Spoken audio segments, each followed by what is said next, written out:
Dia pengecut, cengeng, teriakan lebay. Tapi anehnya, saat semua orang panik, Zenitsu justru berubah. Sekali tebasan, sekali gerakan, semua selesai. Lalu balik lagi jadi penakut. Kok bisa ya? Kenapa Zenitsu hanya kuat saat ketakutan? Apakah dia punya kekuatan tersembunyi? Atau jangan-jangan ketakutan itu sendiri adalah sumber kekuatannya? Hari ini kita bakal ngobrol tentang sisi terdalam dari Zenitsu Agatsuma. Bukan soal jurus, tapi soal jiwa.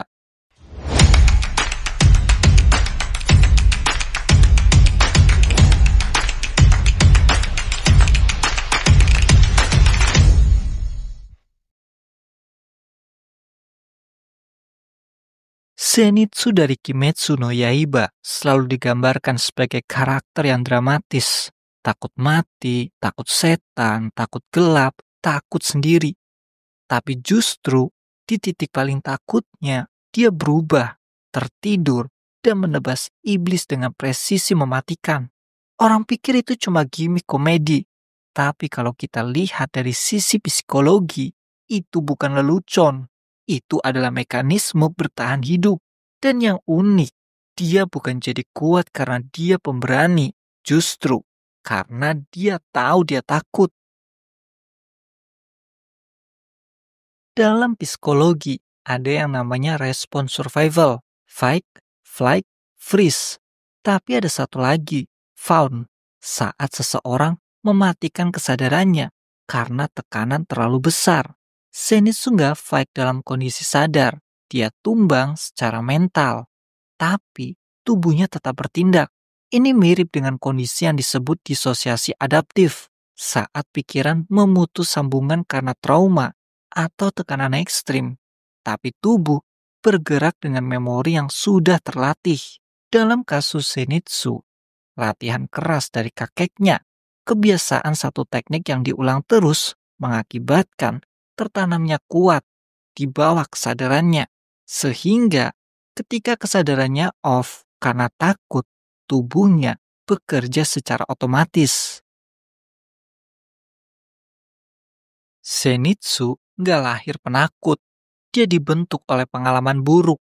Di masa lalu, dia sering dimanfaatkan orang, ditipu, dan ditinggalkan. Dia tumbuh dengan rasa rendah diri, merasa bahwa dia gak berguna, gak cukup kuat, gak layak dihargai.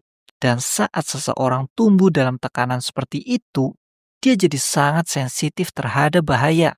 Tapi, di balik ketakutannya, ada sesuatu yang luar biasa. Zenitsu tetap bertahan.